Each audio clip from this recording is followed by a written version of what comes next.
మాట్లాడి ఏర్పాటు చేయిస్తానని చెప్పి నేను మీకు తెలియజేస్తున్నా. నిన్న ఎన్నికల్లో యువత బ్రహ్మాండంగా పనిచేశారు.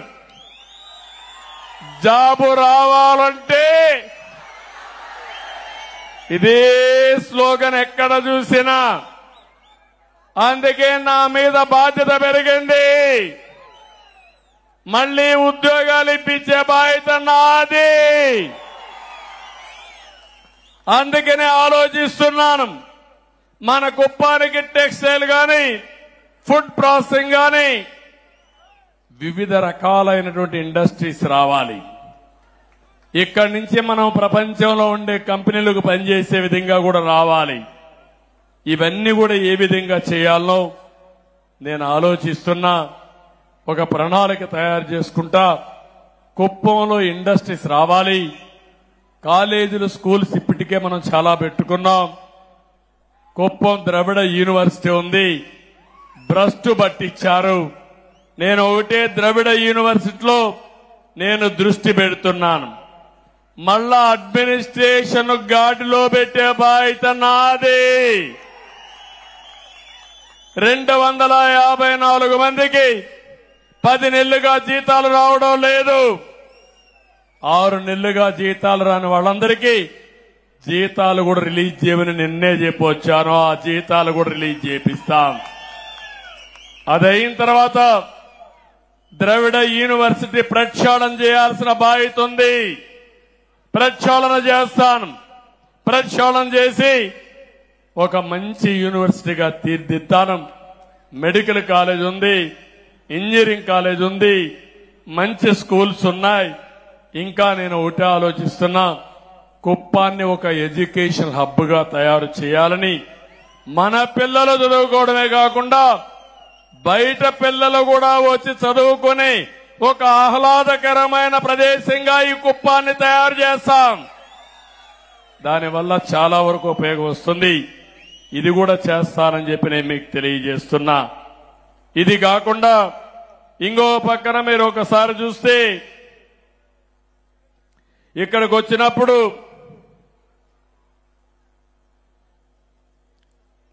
నేను కుప్పం విషయం ఇప్పుడే చెప్పాను. ఇది కాకుండా మీరు చూస్తే డిపో విషయం చెప్పాను. ప్రజలకు కొన్ని విషయాలు మీరు చూసినప్పుడు, మనం కట్టిన కమ్యూనిటీ బిల్డింగ్స్ కూడా అట్నే పెట్టి వదిలిపెట్టి వెళ్లిపోయారు. వన్యకుల క్షత్రియ భవనం 90% పూర్తయి మిగిలిపోయింది. కురుబ భవనం అసంపూర్తిగా ఉంది. బలిజ కులస్తులకు ఒక భవన నిర్మాణం ఇస్తే అది కూడా నిలిపేసే పరిస్థితికి వచ్చారు. వాల్మీకి భవనం పూర్తి అయింది, దీన్ని కూడా అభివృద్ధి చేయాలి. గాండ్ల కులస్తులకు ఇచ్చిన భవనం కూడా పూర్తి చేయాలి. ఎస్సీ కమ్యూనిటీ హాల్లో కొత్త కమ్యూనిటీ హాల్ కూడా నిర్మించాల్సిన అవసరం ఉంది. ఇవన్నీ కూడా ఈ కమ్యూనిటీ హాల్స్ ఉంటే అక్కడ కమ్యూనిటీ ఫంక్షన్స్ పెట్టుకోవడమే కాకుండా వాళ్ళకు అవసరమైతే పెళ్లిళ్ళు ఇవన్నీ కూడా పెట్టుకోవడానికి ఉపయోగపడతాయి. ఆ తర్వాత అక్కడే సమావేశాలు పెట్టుకుని వాళ్ళ అభివృద్ధికి ఆలోచనలు చేసే కార్యక్రమానికి కూడా శ్రీకారం చుట్టే అవకాశం ఉంది. ముస్లింల కోసం నిర్మించిన షాదీఖానా కూడా నిరుపయోగంగా ఉంది. వాళ్ళు కూడా షాదీఖానా కావాలని అడుగుతున్నారు. వాళ్ళదే కాకుండా వడ్డెరా మొదలయ్యారు కూడా ఇచ్చాం. అక్కడ కూడా బిల్డింగ్లన్నీ పూర్తి కాలేదు. ప్రతి ఒక్క కులస్తులకు ఇచ్చిన కమ్యూనిటీ బిల్డింగులకి ఆర్థిక సహాయం చేసి పూర్తి చేసే బాధ్యత నేను తీసుకుంటాను. ఆ తర్వాత మీరందరూ చేయాల్సింది, మీరు ఆ సమావేశాలు పెట్టుకుని మీ కమ్యూనిటీ అభివృద్ధి కోసం మీరు కృషి చేయండి. నేనేం చేయాలనో చేసే పరిస్థితి నేను తీసుకొస్తా. అన్ని కులాల్లో ఉండే పేదవాళ్ళని, అన్ని మతాల్లో ఉండే పేదవాళ్ళని పైకి తీసుకొచ్చే బాధ్యత తెలుగుదేశం పార్టీది. ఎమ్మెల్యేగా నా బాధ్యత అని చెప్పి కూడా నేను మీకు తెలియజేస్తున్నా. మన నియోజకవర్గంలో భక్తి ఎక్కువ, దేవుళ్ల పైన ఒక విధంగా ఆలోచిస్తే చాలా భక్తి ఉండే ప్రాంతం. ఇక్కడే తిరుపతి గంగమ్మ. ఆ టెంపుల్లో ఎన్ని అరాచకాలు జరిగాయో మీరే చూశారు. ఆ గంగమ్మ తల్లే వీళ్ళని చిత్తుగా ఓడించి భూస్థాపితం చేసింది. వెంకటేశ్వర స్వామిని అప్రతిష్ట పాలు చేశారు. వెంకటేశ్వర స్వామిని ఊరూరు తిప్పారు పెళ్లిళ్లకు పేరంటాలకి. ఆయనకు కూడా కోపం వచ్చింది. ఒకటే అనుకున్నాడు, నా పేరు దుర్వినియోగం చేసిన వాడు ఎవడైనా సరే భూగర్భంలో కలిసిపోతారనే ఉద్దేశంతోనే ఈరోజు ఈ పార్టీని ఓడించే పరిస్థితికి వచ్చాడు. నేను ఇక్కడే మీ అందరికి ఒకటే హామీ ఇస్తున్నా, తిరుపతి గంగమ్మ, మల్లప్ప కొండ, బేటరాయ స్వామి ఆలయం, కనకనాశనమ్మ ఆలయం, రాళ్ల బదుగూరులో ఉండే కోదండ రామాలయం, యామగానపల్లి ధర్మరాజుల ఆలయం, ఇవన్నీ కూడా పెద్ద ఎత్తున అవసరమైతే డబ్బులు ఖర్చు పెట్టి అభివృద్ధి చేసే బాధ్యత నాది. మంచి దేవాలయాలుగా తయారు చేసి మీరు కూడా రోజంతా కష్టపడి మందుల షాపు పోకుండా, మద్యం షాపు పోకుండా దేవాలయానికి పోయే కార్యక్రమానికి శ్రీకారం చుడదాం. పుణ్యము పురుషార్థం రెండు దొరుకుతాయి. ఇది కాకుండా చిన్న చిన్న దేవాలయాలున్నాయి, 100 పైన ఉన్నాయి. అవసరమైతే ఓ దేవాలయానికి 10 లక్షలు 20 లక్షలు కావాలంటే ఇచ్చి పూర్తిగా అభివృద్ధి చేసే బాధ్యత తీసుకుంటాం. ఇది కాకుండా బీసీ, ఎస్సీ, ఎస్టీ హాస్టల్స్ ఉన్నాయి. హాస్టల్స్ అన్ని దెబ్బతిన్నాయి, చాలా ఇబ్బందుల్లో ఉన్నాయి. అవి కూడా బాగు చేసే బాధ్యత తీసుకుంటాను. ఇప్పుడే కలెక్టర్కి ఆదేశాలు ఇచ్చా, 1 వారంలో యాక్షన్ ప్లాన్ తయారు చేయండి. పేద పిల్లలు చదువుకునే హాస్టల్స్ గాని కాలేజీలు గాని కనీస అవసరాలు ఇవ్వాల్సిన అవసరం ఉంది. వసతులు ఏర్పాటు చేయాలని చెప్పి చాలా స్పష్టంగా చెప్పాను. ఇంకో పక్క అన్ని గ్రామాలకు మొబైల్ ఫోన్లు. మా తల్లి అయితే ఫోన్ తీసుకొని మొత్తం షూటింగ్ చేస్తా ఉంది మీటింగ్. కానీ ఇక్కడి నుంచి ఇంటికి పంపించాలంటే ఓసారి బ్యాండ్ విత్ లేకపోతే అక్కడికి పోయే పరిస్థితి ఉండదు. అందుకే అన్ని మారుమూల గ్రామాల్లో కూడా బ్రహ్మాండమైన నెట్వర్క్ ఉండేట్టుగా, బ్యాండ్ విత్ ఉండేట్టుగా చేసే బాధ్యత తీసుకుంటాం. ఇప్పటికి ఒక 4-5 గ్రామాల్లో లేదు, అది కూడా చేస్తాం. ఇప్పుడు మనం చూస్తే రామకుప్పం అటవీ ప్రాంతంలో గంజాయి కూడా సాగు చేస్తున్నారంటే ఈ వైఎస్ఆర్ కాంగ్రెస్ దొంగలు. అంటే గంజాయి పెరట్లో పండించే పరిస్థితికి వచ్చేశారు వీళ్లు. అందుకే ఉక్కు పాదం మోపతాం.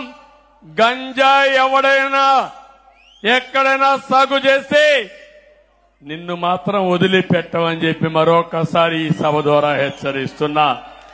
నిన్నే ఒక కమిటీ కూడా వేశాను. 5 మంది మంత్రులతో ఒక కమిటీ వేసి 100 రోజుల్లో ఒక యాక్షన్ ప్లాన్ ఇచ్చి ఆంధ్రప్రదేశ్ ని గంజాయి రహిత రాష్ట్రంగా, గంజాయి అనే మాట లేకుండా చేయడం కోసం ఒక స్పష్టమైన కార్యక్రమానికి శ్రీకారం చుట్టారు.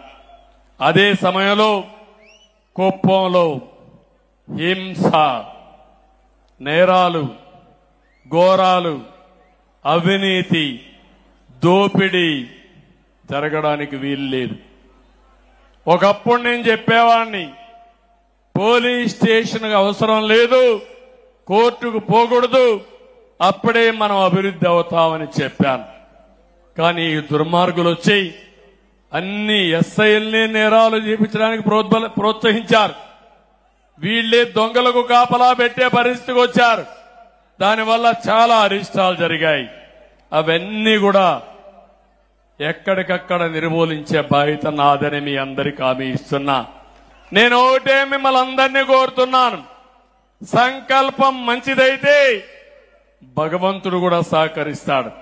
నేను ఇక్కడికి వచ్చినప్పుడు మీటింగ్ స్టార్ట్ చేస్తే వరుణ దేవుడు వచ్చాడు, తొంగి చూశాడు. కానీ వరుణ దేవుడిని కోరుకున్నాం, మేము మహాయజ్ఞం చేస్తున్నాం, మంచి సంకల్పం చేయబోతాం, కాబట్టి కొంత టైం మాకిమ్మంటే వరుణ దేవుడు కూడా కరుణించాడు, ఆశీర్వదించి. అవునా కాదా? నమ్మకం ఉందా లేదా మీకు? అవునంటే గట్టిగా చేతుల పైకి ఎత్తండి, గట్టిగా చప్పట్లు కూడా చెప్పండి అవునని. ఈరోజు కుప్పంలో మనం చేసే సంకల్పం మన జీవితాల్ని మార్చే సంకల్పం. నేను నా రుణం తీర్చుకోవడానికి ఇక్కడికి వచ్చాను. నేను ఏం చేయబోతానో స్పష్టంగా చెప్పడమే కాకుండా మిమ్మల్ని అందరినీ భాగస్వాములు చేయాలనుకుంటున్నాను. మొన్న ఎన్నికల్లో ఒక్కసారి మీరు ఆలోచిస్తే సమైక్య ఆంధ్రప్రదేశ్ లో కూడా కుప్పం ఎప్పుడు మొదటి 3 స్థానాల్లో ఉండేది మెజారిటీలో. కానీ మొన్న మాత్రం ఎక్కడ చూసినా 95,000 మెజారిటీ మంది 47,000 95,000 వచ్చాయి. అంటే వన్ సైడ్ గుద్దేశారు అక్కడ. నాకే ఆశ్చర్యం వేసింది. నా జీవితంలో ఎప్పుడు చూడలా ఎట్లా పడ్డాయి ఓట్లంటే వైఎస్ఆర్ కాంగ్రెస్ పార్టీ చేసిన అరాచకాలు చూసిన తర్వాత ఇప్పుడు గాని మనం స్పందించకపోతే మనకు భవిష్యత్తు లేదనే ఉద్దేశంతో గాజువాకలో 95,000 మెజారిటీతో గెలిపించారు తెలుగుదేశం పార్టీ ఎన్డీఏ అభ్యర్థుల్ని. రెండోది పక్కనే భీముల్లో 93,000 94,000తో గెలిపించారు. మంగళగిరి అన్నిసార్లు ఓడిపోయిన నియోజకవర్గం 91,000 మెజారిటీతో గెలిపించారు. లొకేషన్ 3వ స్థానంలో.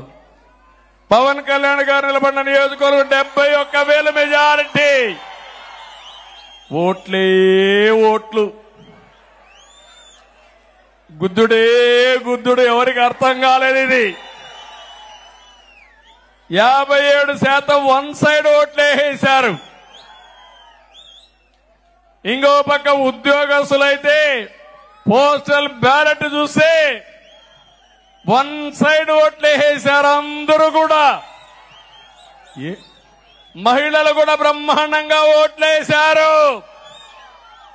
బీసీలైతే వన్ సైడ్ ఓట్లేశారు. ఇవన్నీ చూసిన తర్వాత నాకు అనిపిస్తుంది, ఎప్పుడైనా సరే ప్రజలకు మంచి చేస్తే ప్రజలెప్పుడు గుర్తుపెట్టుకుంటారు. తాత్కాలికంగా కొన్ని ఇబ్బందులు వచ్చినా దీర్ఘకాలంలో నిజం గెలుస్తుంది. అదే సమయంలో ఎవరైతే ప్రజలకు అండగా నిలబడతారని నమ్మకం ఉంటే వాళ్ళని గెలిపించుకునే బాధ్యత ప్రజలు తీసుకుంటారని చెప్పి కూడా నేను మీకు తెలియజేస్తున్నా. ఎంత దుర్మార్గులంటే వీళ్ళు, మా ఇంట్లో ఆడవాళ్ళు ఎప్పుడూ బయట వచ్చేవాళ్ళు కాదు. కడాన మా మిస్సెస్ కూడా కుప్పానికి వచ్చి మీకు క్యాంపెయిన్ చేసే పరిస్థితికి వచ్చింది. ఎప్పుడన్నా చూశారా? 40 ఏళ్లుగా ఎప్పుడన్నా వచ్చిందా ఆవిడ?